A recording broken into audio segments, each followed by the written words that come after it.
Hai pemirsa, apa kabar? Mudah-mudahan semuanya dalam kondisi baik-baik saja ya. Saya Vicky Tumewu kembali lagi di hadapan Anda pemirsa. Siap untuk membahas tentang segala macam situasi yang berkaitan dengan kesehatan dan kebugaran. Serta berbagai macam penyakit ya dan penanganannya. Apalagi acara kita kalau bukan Dunia Sehat hanya di DAI TV. Dan mudah-mudahan pemirsa semuanya yang menonton saat ini dalam kondisi sehat walafiat. Oke? Baik pemirsa, salah satu masalah klasik yang paling banyak nih dialami oleh para ibu di rumah ya, orang tua di rumah adalah ketika anak-anak kita susah makan. Oke, dikasih makan sayur nggak mau, dikasih makan buah nggak suka, ya nggak mau, nolak. Kemudian kalaupun dimakan hanya sedikit terpaksa dan proses makan ini menjadi satu proses yang sangat tidak menyenangkan untuk anak-anak dan juga untuk kita yang ngasih makannya ya, kayak nyiksa gitu, oke? Nah, jika tidak ditangani secara serius nih pemirsa, masalah sulit makan ini akan menyebabkan ya selain tadi ya situasi tidak menyenangkan dan traumatis untuk anak. Nah, anak juga jadinya kurang nutrisi untuk pertumbuhan mereka. Dan kalau kurang nutrisi, aduh gampang sekali terjadi kondisi kesehatan yang terganggu atau kena penyakit ya. Nah, Dunia Sehat kita kali ini akan membahas tentang masalah anak susah makan. Apa saja dampak buruknya bagi tumbuh kembang anak tersebut. Kemudian apa saja faktor yang bisa membuat anak tuh mengalami masalah susah makan ini ya. Dan bagaimana juga tips-tips serta trik agar anak mau nih lebih mau mencoba dan makan berbagai macam jenis ya makanan yang kita sajikan dan sehat, oke? Nah, saya akan memperkenalkan narasumber kita, namun sesaat lagi nanti Anda juga bisa berkesempatan untuk ikutan ngobrol dengan dokter yang menjadi narasumber saya kali ini. Dan Anda bisa telepon ke 0212903244 atau bisa ikutan komentar, bisa ikutan ngobrol ya lewat media sosial yaitu Twitter @daai_TV dengan hashtagnya Dunia Sehat. Oke pemirsa, nah sebelum kita berkenalan dengan dokter spesialis anak kita kali ini, saya ingin mengajak Anda terlebih dahulu untuk menyaksikan tayangan berikut ini. Pemirsa Dunia Sehat, hampir semua orang tua pernah mengalami permasalahan anak susah makan. Umumnya, kesulitan makan dialami setelah anak-anak menginjak usia 1 tahun. Saat itu, pertumbuhan anak melambat jika dibandingkan masa sebelumnya. Hal ini pula yang menurunkan selera makan dan mengakibatkan anak makan lebih sedikit. Ya, pada dasarnya anak yang memiliki kesulitan makan akan berdampak pada tumbuh kembang anak. Seperti anak akan kekurangan nutrisi, tak hanya perkembangan fisik yang terganggu, namun juga perkembangan kognitif. Maka tidak heran jika banyak orang tua melakukan segala cara untuk meningkatkan nafsu makan anaknya, mulai dari memberikan makanan secara paksa, hingga memberikan vitamin atau suplemen untuk meningkatkan nafsu makan sang buah hati. Padahal dengan memaksa anak untuk makan dapat menimbulkan efek buruk bagi sang buah hati, seperti anak akan merasa tertekan, bahkan anak bisa trauma dan semakin membenci makanan. Nah itu tadi ya pemirsa ya, baru saja kita saksikan tayangan sekilas tentang bagaimana sih kalau anak tuh punya problem susah makan. Bersama dengan saya di tengah-tengah kita saat ini sudah hadir yaitu dokter yang tadi ada tuh di tayangan ya, yaitu dokter Diana Chandra, spesialis anak dari Omni Hospital Pulau Mas. Apa kabar dokter Diana? Baik. Baik ya. Oke, dokter Diana, kita langsung ngobrol ya. Tetapi ini nih pertanyaannya mendasar terlebih dahulu nih dok. Jadi kalau kasus anak susah makan nih dok ya, ini kan banyak terjadi dan terjadi dalam kesehariannya para orang tua gitu ya. Sebenarnya penyebab anak susah makan tuh apa sih dok? Penyebab anak susah makan itu sangat bervariasi ya Ibu ya. Jadi semuanya itu bisa dimulai dari kelainan struktural atau anatomi yang memang membuat anak itu memang susah makan. Itu kelainan dasar, jadi organ-organ yang diperlukan untuk menelan, untuk mengkonsumsi makanan. Yang kedua itu mungkin gangguan dalam interaksi lingkungan, keluarga dan anak itu sendiri. Jadi pola makan yang diterapkan di keluarga dan stimulasi lingkungan yang salah gitu membuat anak pada dasarnya gitu menjadi susah makan. Penyebab tersering dari susah makan pada anak itu kebanyakan memang dari yang nomor 2 itu. Jadi interaksi biologis yang memang salah. Oke, nah dok, kalau dikatakan anak susah makan nih, sebenarnya kondisi yang seperti apa? Dalam arti, apakah nggak mau makan sama sekali atau pilih-pilih? Atau nah gimana sih sebetulnya? Ya, pada dasarnya kalau susah makan itu adalah segala sesuatu kondisi dari anak yang berkaitan dengan kemampuan anak untuk jadi anak jadi tidak mampu untuk mengkonsumsi makanan sesuai dengan usia dan ini kebutuhan dari tubuhnya. Ya, kebutuhan gizinya. Jadi dia makan tidak dengan sukarela melalui mulut. Jadi mau menolak makan atau pilih-pilih makan itu semua termasuk di dalamnya. Oke, jadi masalah susah makan ya.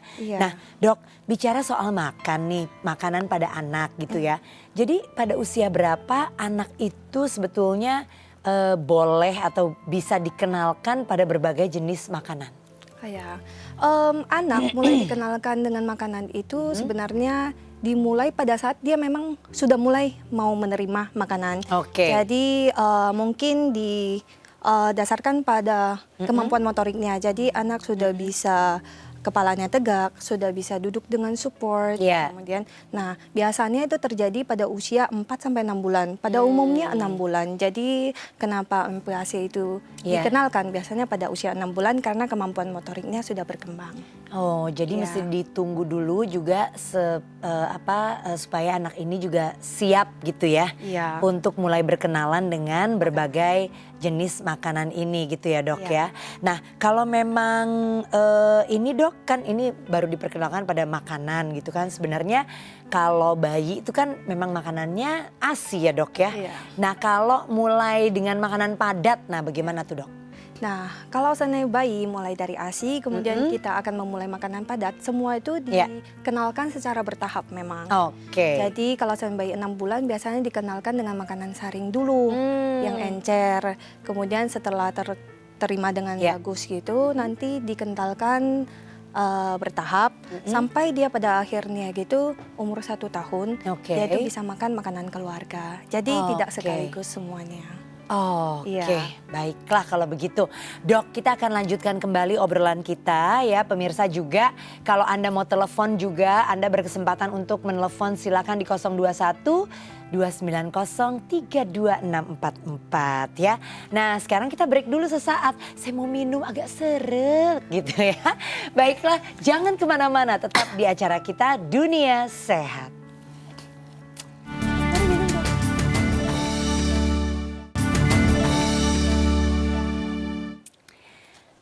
Ya pemirsa, kita lanjutkan kembali ya obrolan kita. Tadi udah mulai ya kan sedikit-sedikit. Sudah ada 2-3 pertanyaan kepada Dokter Diana Chandra. Beliau adalah spesialis anak dari Omni Hospital Pulau Mas ya. Kita sedang membicarakan apa nih pemirsa, untuk Anda yang baru saja bergabung. Kita sedang membicarakan tentang bagaimana mengatasi anak susah makan. Untuk Anda yang mau telepon silakan di 021 290 32644 atau bisa via Twitter kami yaitu @daai_tv dengan hashtag Dunia Sehat ya. Oke, kembali lagi kepada Dokter Diana. Dok, jadi kalau tadi kan kita udah tanya soal bagaimana memperkenalkan jenis-jenis makanan pada anak, kemudian jenis makanan padat gitu ya. Nah, ada nggak sih dok tingkatan makanan yang harus diberikan? Nah tadi dokter mengatakan juga ada kan pelan-pelan ya gitu ya. Nanti mulai dari yang agak cair, disaring dulu sebelum dia benar-benar padat. Nah sekarang gini dok, mengenai kebiasaan ibu-ibu tuh memberikan pisang pada anak-anak yang boleh dikatakan masih ukurannya bayi gitu ya dok ya. Nah itu bagaimana? Nah, kalau saya memberikan pisang harus disesuaikan dulu dengan usianya. Usianya pertama dan kemampuan dari anaknya. Seperti yang sudah saya sebutkan sebelumnya Jadi anak itu harus siap dulu menerima makanan. Jadi biasanya kemampuan motorik itu kan dimulai dari usia 4 bulan. Jadi pada saat usia 4 bulan baru mulai dikenalkan apabila anaknya memang sudah bisa. Lehernya sudah kuat, dia mampu duduk. Kalau disawarin makanan, dia buka mulut. Kemudian dia juga refleks untuk julurkan lidah itu juga udah makin berkurang. Jadi terus kemudian dia bisa memindahkan makanan dari depan mulut ke belakang. Nah, itu berarti dia udah siap memang. Biasanya ya sekitar 4-6 bulan. Umumnya sih 6 bulan. Ya. Nah, dokter, kalau misalnya nih anak belum siap menerima atau mengolah makanan gitu ya, kayak yang dokter katakan tadi kan dicek kesiapannya, apakah kepalanya sudah bisa tegak atau dia bisa udah bisa semi duduk dan lain-lain. Nah, kalau belum siap, jadi terlalu dini diperkenalkan kepada makanan. Nah, itu gimana, Dok? Kira-kira apa resiko atau bisa menyebabkan apa ya? Ya, pengenalan makanan yang terlalu dini pada anak itu memang dia beresiko ya. Resikonya itu anaknya jadi gagal tumbuh. Kemungkinannya seperti itu. Oh gitu. Karena kan anak kan belum mampu menerima makanan, sedangkan dia disodorkan makanan dan otomatis pasti asinya atau susunya gitu pasti dikurangi.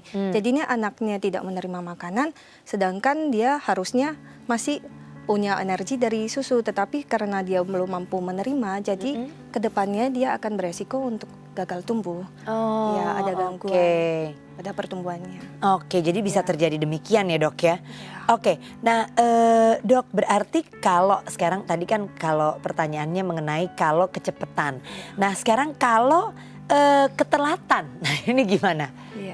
Nah, kalau seandainya apakah ada efek juga? Ya, ada efek juga. Jadi anak biasanya kan dikenalkan dengan makanan mulai usia 6 bulan pada umumnya.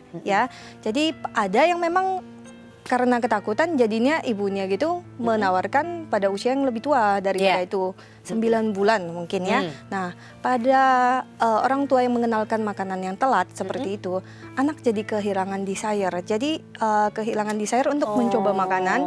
Jadinya kedepannya gitu nanti juga akan berpengaruh pada nafsu makan dan pola makan yang tidak bagus memang. Jadi ya ujung-ujungnya susah makan. Jadi memang harus diawali atau dimulai pengenalan terhadap makanan ini pada saat yang tepat. Dan saat yang tepat untuk setiap anak itu berbeda-beda gitu ya, Dok ya. Sesuai dengan bagaimana pertumbuhan perkembangan mereka gitu ya. Nah dokter, sejauh ini kalau bicara tentang kasus anak susah makan di Indonesia seperti apa? Di Indonesia lumayan banyak ya. Keluhan dari ibu itu pada dasarnya yang datang gitu sekitar 50-60% ibu-ibu mengeluhkan bahwa anaknya itu susah makan.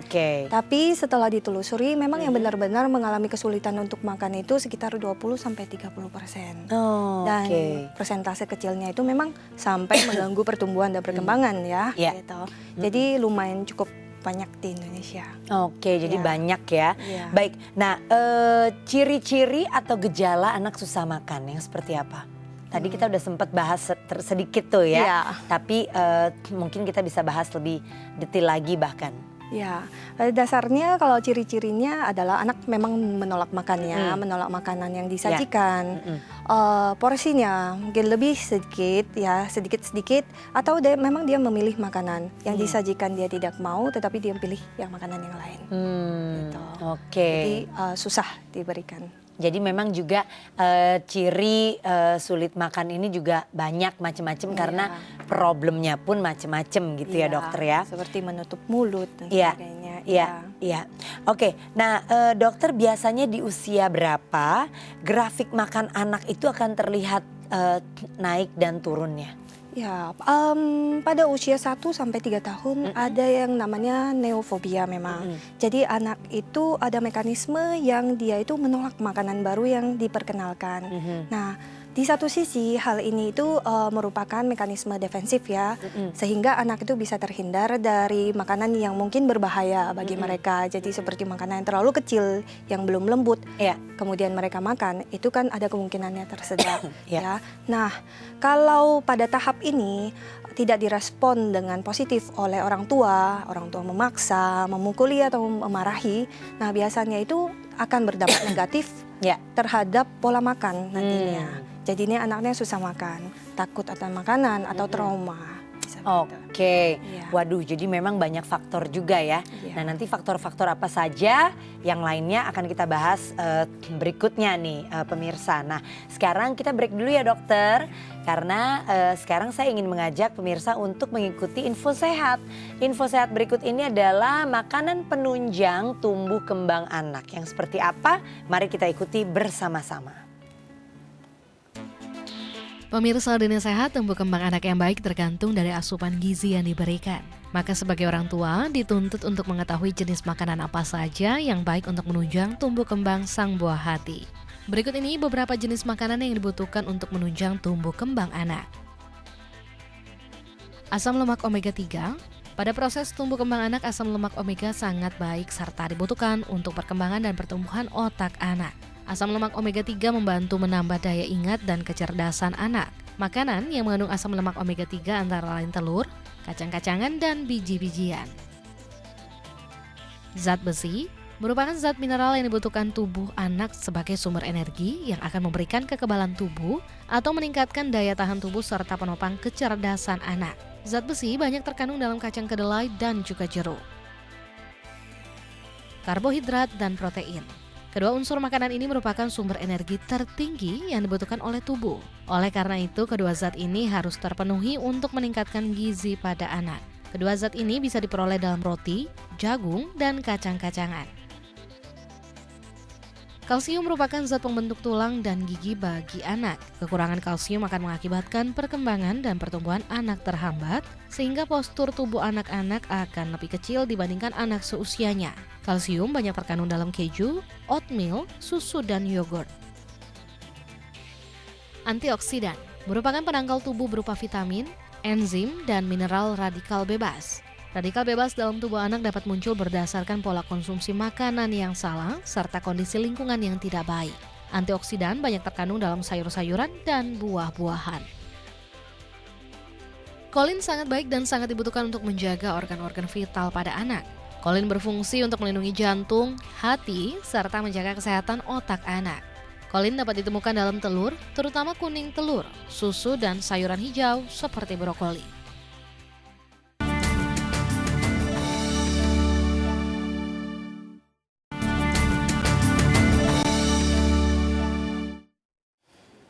Pemirsa, kembali lagi di acara kita Dunia Sehat dengan topiknya yaitu mengatasi anak susah makan.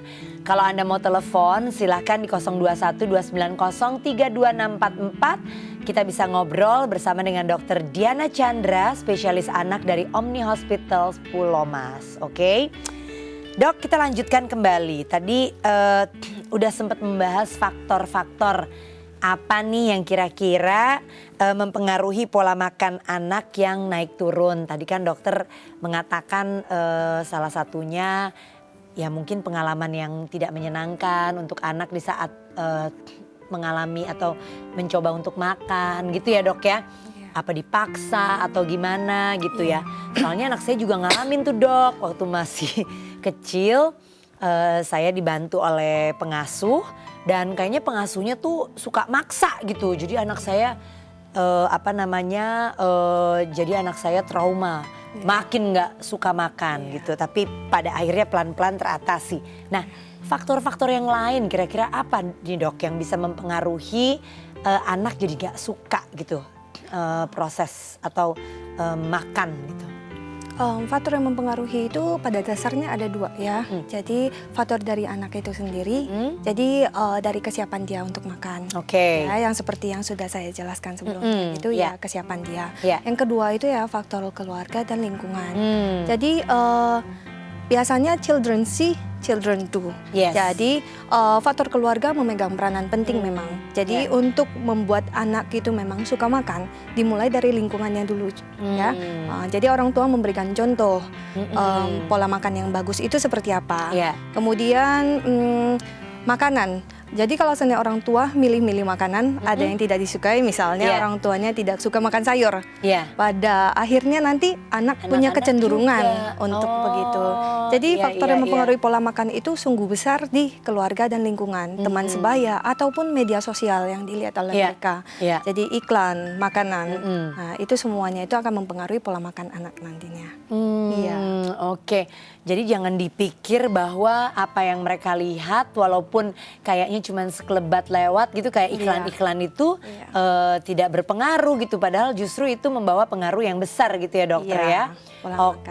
Oke. Nah dok, kalau soal keterampilan motorik seorang anak, kemampuan motorik seorang anak, ini juga berarti mempengaruhi kesiapan mereka untuk menerima makanan juga ya dok ya? Iya. Seperti tadi dokter sudah jelaskan ya? Iya. Oke. Nah kemudian kalau anak nih dok ya, perlu nggak dikasih jam teratur gitu? Atau udahlah belum mau makan ya udah nanti aja gitu? Atau gimana?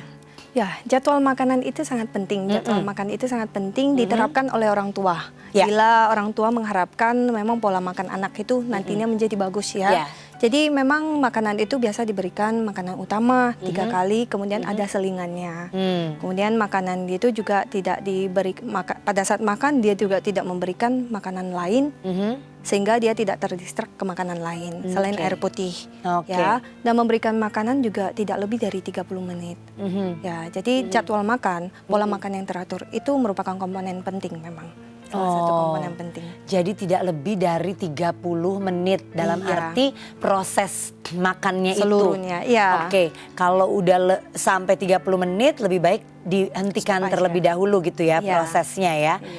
Oke, nah itu tuh pemirsa kayaknya penting juga buat kita orang tua untuk mengetahui bahwa kalau udah 30 menit lebih gitu kan, ini udah satu proses yang sangat panjang dan tidak baik gitu ya untuk anak itu sendiri juga gitu ya dokter ya. Oke, nah kemudian kalau bicara berat badan dok ya, berat badan yang ideal anak tuh ngukurnya gimana dok? Nah, biasanya berat badan dari anak itu tergantung dari usia masing-masing ya. Pada saat bayi gitu kan kenaikannya memang cepat ya. Jadi biasanya status gizi itu memang kita tentukan selain dari berat badan, kita bandingkan juga dengan tinggi badan dan usianya juga. Jadi setelah didapatkan biasanya kita akan memplot pada suatu kurva. Kurva WHO yang memang dia itu mensimulasi gitu semua berat badan anak pada usia tersebut dengan tinggi badan tersebut. Di sana kita baru bisa menentukan status gizi anak ini gimana. Apakah gizinya lebih, gizinya baik atau kurang, bahkan gizinya buruk. Jadi dari berat badan terutama. Berat badan, tinggi badan. Jadi memang kita harus perhatikan hal yang demikian ya. Nah kalau memiliki anak yang sulit makan nih dok, seorang ibu atau orang tua gitu harus bagaimana dok? Nah, bila anaknya susah makan, jadi pada orang tua itu pertama kenali dulu apakah ada penyakit atau kelainan mendasar pada anak yang bikin anak itu susah makannya. Kemudian baru kita kenali juga keluhan susah makannya berupa apa. Milih makankah, tolak makankah, atau tutup mulut atau sebagainya. Aksi tutup mulut gitu ya. Setelah itu kita lihat apakah kesulitan makan itu berpengaruh terhadap status gizi si anak. Dan kita kaji kembali pada orang tua itu, kaji kembali apakah memang cara kita memberikan makanan itu sudah sesuai kaidah, sudah benar ataukah tidak. Itu semua perlu dilihat sebelum kita menentukan mesti melakukan sesuatu gitu. Jadi memang segala sesuatunya pasti bisa diatasi ya dok ya. Tetapi asal punya kemauan dan juga punya teknik gitu ya. Nah dok, banyak orang tua yang memberikan susu formula untuk atau susu pengganti makanan kan banyak tuh ya dok ya. Nah itu apakah bisa menjadi jalan keluar atau justru jadinya tuh membuat anak makin susah beradaptasi menerima makanan. Nah, bagaimana Iya. tuh, Dok? Pada dasarnya susu formula itu bukan pengganti makanan utama. Jadi perlu diingat bahwa memang susu itu bukan pengganti makanan utama. Oke. Jadi sumber energi tetap harus dari makanannya. Mhm. Ya, konsumsi susu formula yang berlebihan, contohnya anak tidak mau makan, kemudian diberikan susu, tiap kali dia tidak mau makan diberikan susu, itu justru akan membuat anak itu selalu merasa kenyang. Oke. Dan keinginannya untuk makan makanan lain jadi berkurang. Mhm. Nah, itu juga akhirnya akan lebih susah makan lagi. Gitu. Jadi susu formula Oke. itu biasanya cuma 2-3 kali sehari. Iya. Jadi jangan sampai mentang-mentang nggak mau makan ya udah tambah susu formulanya iya. gitu ya, Iya. atau penggantinya gitu. Itu justru akan membuat situasi menjadi lebih sulit untuk anak ini suka dengan Terhadap makanan. Oke, nah dokter, bagaimana dengan jajanan nih, Dok? Ya. Cemilan, ya kan? Di sela-sela makanan utama gitu kan? Jangan-jangan kebanyakan cemilan jadi nggak mau makan juga. Nah, ini gimana, dokter? Ya, jajanan itu memang perlu disortir oleh orang tua ya. Iya. Jadi nggak sembarang asal ada makanan terus habis itu dijadiin sebagai jajanan. Jadi jajanan itu memang dia harus diberikan tepat waktunya. Iya. Contohnya konsistensinya, bentuknya itu sesuaikan dengan usia anak. Karena pemberian yang tidak sesuai itu justru berbahaya pada anak. Oke. Kedua, yang paling penting itu ya higienis. Higienis, kemudian juga mengandung asupan energi yang memang dibutuhkan oleh anak tersebut, makronutrien dan mikronutriennya. Oke, berarti memang kita sebagai orang tua mesti cerdas juga ya membaca ingredientnya apa nih, sehingga tahu kan, atau bukan ingredient, nutrisinya ya kan, tabel nutrisinya apa saja yang tertera di sana. Nah, itu tuh pemirsa yang harus kita perhatikan supaya anak-anak juga tidak sembarangan mengkonsumsi jajanan macam-macam. Sekarang kan banyak sekali ya, dokter ya, jajanan-jajanan yang hanya mengutamakan rasa gitu ya. Bahkan anak-anak jadi pada doyan banget, nggak mau yang lain gitu ya. Oke, nah pemirsa, kita akan break dulu sebentar, dokter. Dan untuk Anda yang mau telepon silahkan ya, dengan topiknya masih mengatasi anak susah makan. Ada dokter Diana di sini. Telepon deh ke 021 290 32644. Oke. Nah, sekarang saya akan mengajak Anda untuk mengikuti info sehat, yaitu dampak positif jika anak berolahraga. Oke, ini dia. Pemirsa Dunia Sehat, olahraga tidak hanya bermanfaat untuk orang dewasa. Namun kegiatan ini pun memiliki banyak manfaat untuk anak-anak. Selain untuk kesehatan, olahraga berguna bagi kehidupan sosial anak nantinya. Dan berikut ini dampak positif jika anak Anda berolahraga. Kesehatan, mengurangi risiko berbagai penyakit, khususnya yang terkait dengan obesitas. Berbagai penelitian menunjukkan obesitas pada anak-anak meningkatkan risiko terjadinya penyakit degeneratif seperti jantung, stroke, dan diabetes pada usia yang lebih muda. Kebugaran, olahraga yang dilakukan sesuai takaran akan membuat anak bugar sehingga ia bisa lebih aktif dan produktif. Pertumbuhan, kombinasi olahraga dan diet yang tepat sangat bermanfaat untuk pertumbuhan anak karena merangsang tubuh untuk mengaktifkan hormon pertumbuhan, sehingga anak bisa mencapai potensi maksimal yang dimilikinya. Perkembangan, olahraga membantu meningkatkan perkembangan fungsional semua panca indera. Karena saat berolahraga, anak-anak dilatih untuk bisa memahami perintah, aturan main, kerjasama, mencari solusi, dan mencapai tujuan. Sosial, olahraga membuat anak mempunyai watak sosial terlepas dari karakter olahraga yang individu atau olahraga berkelompok. Dengan memiliki kelompoknya, anak-anak bisa memahami adanya perbedaan, persaingan, kemenangan dan kekalahan, serta bisa belajar menyikapi semua hal yang terjadi pada dirinya. Kecerdasan, olahraga dapat membuat koordinasi kerja otak yang semakin bagus, sehingga anak mudah menyerap informasi atau pengetahuan yang diberikan. Dampak lainnya, anak mempunyai rasa percaya diri yang baik dan melatih pula keterampilan sosialnya menjadi lebih baik. Meningkatkan kemampuan tubuh. Latihan jasmani yang dilakukan rutin dan terus-menerus akan memperkuat jantung dan meningkatkan kemampuan tubuh untuk memberikan oksigen ke semua sel. Latihan jasmani juga akan menstimulasi perkembangan keterampilan motorik kasar serta motorik halus pada anak. membantu anak untuk menentukan tujuan. Dengan berolahraga pasti akan ada target yang dicapai. Misalnya, olahraga berlari pastinya target yang dicapai adalah finish. Dan itu akan merangsang otak kanan untuk mencapai finish.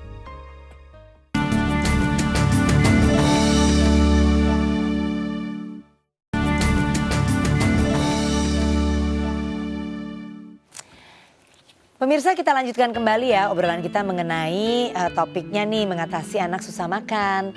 Dan Anda bisa telepon di 021-290-32644 bersama dengan Dr. Diana Chandra, spesialis anak dari Omni Hospital Pulau Mas. Oke, nah kita lanjutkan kembali obrolan kita.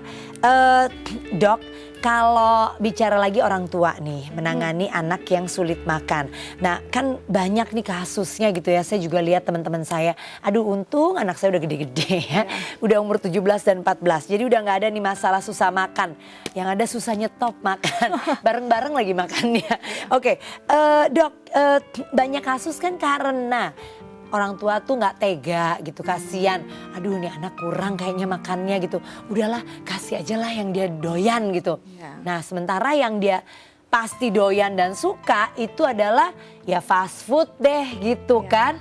Makanan cepat saji yang kita tahu dari segi nutrisi tidak baik gitu untuk anak-anak ini kalau dikonsumsi berlebihan. Nah ini gimana dokter? Nah, khusus untuk anak-anak yang memang doyannya fast food, junk food gitu ya, sebenarnya bisa diakali oleh ibunya gitu ya. Karena makanan fast food yang dibeli di luar itu kan kandungan gizinya kan tidak terlalu diperhatikan ya, tidak semuanya memang ya. Nah, jadi ibu boleh mengakalinya dengan bikinan sendiri semuanya. Ya, misalnya anaknya suka sejenis KFC atau ayam goreng, gitu, ayam goreng gitu ya. Nah, ibu bisa bikin sendiri dengan bahan yang memang terpercaya, memang dia bisa beli, kemudian bersih dan penyajiannya juga tidak memakai minyak-minyak yang kotor. Betul. Ya. Minyaknya juga tidak diulang-ulang gitu ya dokter ya. Oh jadi sebetulnya bentuknya saja menyerupai tapi kita bisa menyiapkan semuanya sendiri gitu ya dok. It's better right gitu ya. Oke, nah dok ada penelpon nih, kita angkat terlebih dahulu. Halo, selamat siang, dengan siapa ini? Halo. Ya. Halo. Saya dari Tika di Tangerang. Oke, Ibu Tika di Tangerang. Ibu Tika, apa yang mau ditanyakan Bu? Silakan dengan Dokter Diana. Ya gini dok, saya punya ponakan umurnya 5 tahun. Dia ini suka makan sayur, tapi keseringannya dia suka makan sayur campur mayones sama keju. Nanti kalau keseringan, ini baik nggak ya buat perkembangannya dia? Gitu. Oke. Ya, terima kasih. Terima kasih Tika. Oh jadi nih suka sayuran. Mungkin brokoli, wortel gitu kali ya, tapi semua dimakannya ada kejunya, ada mayonesnya, bagaimana nih? Kalau kata orang Manado itu colo-colo deng mayones begitu ya. Gimana dokter? Pada dasarnya makan sesuatu, makan makanan tertentu, ya itu saja dengan jumlah yang berlebihan itu. Nantinya itu akan bikin gizinya tidak seimbang di dalam tubuh. Jadi tetap saja semuanya itu harus dibatasi. Suka memang suka, tetapi kita bisa akalin dengan yang lain. Jadi tidak setiap kali makan apapun cocolannya itu gitu. Ya. Tapi kalau sesekali sayurnya gonta-ganti gitu, sesekali pakai keju dan pakai mayones boleh ya dokter ya? Kalau seandainya setiap kali pakai mayones atau keju, kan jadinya anak tidak mencoba yang lain. Jadinya yang dia dapatkan itu yang dari keju dan mayones saja gitu, dan dari sayurannya gitu. Sedangkan makanan lain seperti daging merah yang memang kandungan zat besi dan makronutrien yang lain yang lebih tinggi, dia tidak konsumsi gitu. Jadinya akhirnya komposisi dari nutrisinya itu tidak seimbang. Jadi ruginya adalah karena tidak mencoba yang lain, jadi sumber energi, sumber nutrisinya pun tidak berbeda-beda gitu ya dok ya. Padahal makanan akan lebih baik buat tubuh kita kalau memang sumbernya beda-beda. Kan protein juga sumbernya bisa beda-beda, lemak baik sumbernya juga bisa beda-beda gitu ya dok ya. Oke, nah ada penelpon lagi, silakan pemirsa kalau mau di 021 290-32644. Sudah ada? Oke, kalau belum ada saya akan tanya lagi nih sama dokter. Nah dok, kalau anak-anak tuh perlu nggak ya dikasih vitamin tambahan?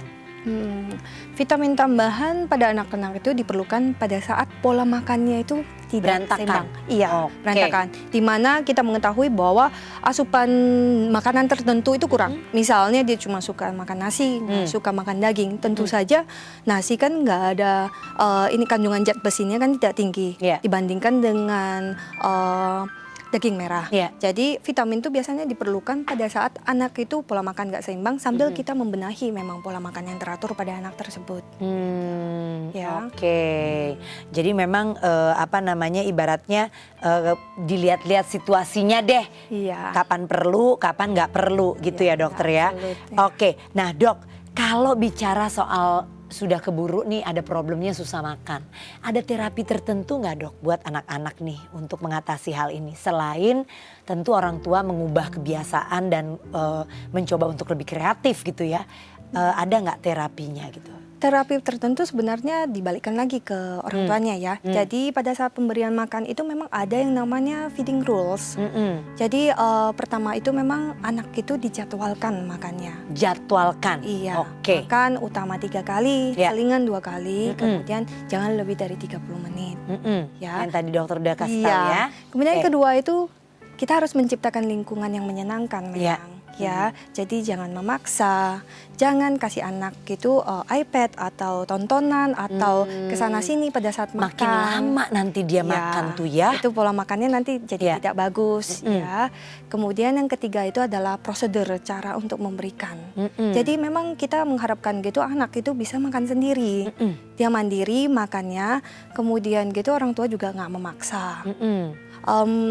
Makanan yang ditawarkan itu jangan ada tambahan makanan lain Oke. selain air putih dan makanan utama. Oke, kemudian ya ini anak gitu juga jangan dimarahin. Ya, Oke. pada dasarnya begitu. Jadi supaya pengalaman makannya tetap menyenangkan gitu ya dokter ya. Mulutnya juga setelah selesai makan semuanya. Setelah 15 menit kita jangan memaksa lagi anak untuk makan. Jadi Oke. coba 15 menit, Ya. stop dulu, kemudian kita bisa coba lagi gitu. Jangan Oke. terlalu lama memang. Jadi kita orang tua juga kayaknya mesti kreatif deh. Iya. Mesti banyak akal gitu ya. Iya. Oke. Nah dok, kalau tadi udah dikasih jawaban sama dokter, oh ya kalau vitamin tuh diperlukannya kapan gitu ya. Iya. Nah kalau ceritanya nih penambah nafsu makan gitu, itu bener gak sih dok? Pada Ada yang begitu gitu loh. Ada memang suplemen seperti penambah nafsu makan, tetapi itu masih semuanya itu berbalik pada pola makannya sendiri. Ya, ada banyak anak yang memang dikasih penambah nafsu makan, tapi pola makannya tidak dibenahi, lingkungannya tidak dibenahi, itu juga tidak akan membuahkan hasil pola makan yang bagus. Baiklah kalau begitu. Wah saya juga pengen nanya nih pemirsa, gimana dengan kebiasaan anak kalau suka ngemut makanan. Aduh lama deh makannya gitu ya. Nanti ya dokter tanya sama dokter baru jawab, oke. Tapi untuk Anda yang mau telepon silakan loh di 021-290-32644. Sekarang ikuti terlebih dahulu tips kesehatan berikut ini, yaitu tips agar anak senang makan. Ini dia. Tips kesehatan agar anak senang makan. Sajikan makanan dalam porsi kecil. Buatlah variasi makanan. Sajikan dengan menarik. Jadikan saat makan menyenangkan. Jadwalkan waktu makan dengan teratur. Hindarkan gaya memaksa dan mengancam dalam membujuk anak. Libatkanlah anak Anda untuk menyiapkan makanan bersama.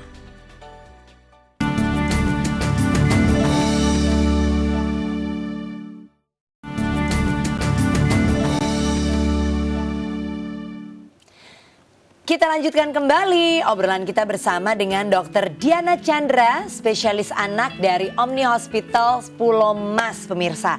Silakan untuk Anda yang mau tanya-tanya mengenai mengatasi anak susah makan gimana sih gitu ya. Silakan di 021-290-32644. Oke. Nah, saya melanjutkan pertanyaan yang tadi nih dok. Mengenai anak kalau makan diemut. Nah, ini kan juga jadi susah makan ya dok ya. Kenapa sih dok anak tuh makan diemut, terus gimana kalau udah kebiasaan demikian tuh mematahkan mematahkannya? Mematahkan lama. Mematahkan kebiasaan jelek itu. Ya, pada dasarnya sebenarnya kebanyakan kasus anak emot makanan itu karena diberikan distraksi. Oh Ya. iya, yang tadi kayak dokter bilang dikasih iPad. Iya, dikasih tontonan, nonton kemudian gitu ya. dikasih main. Jadi dia fokus pada hal yang lain, tidak mengunyah makanannya. Jadi sebenarnya yang bisa diakali itu pertama itu adalah ikut sertakan anak itu Ya. pada saat makan. Jadi dia itu bisa mengeksplorasi makanannya sendiri. Dan biasanya anak-anak sering memasukkan makanan ke dalam mulutnya sendiri. Jadi dia makan sendiri sambil kita dari samping itu memberikan makanan.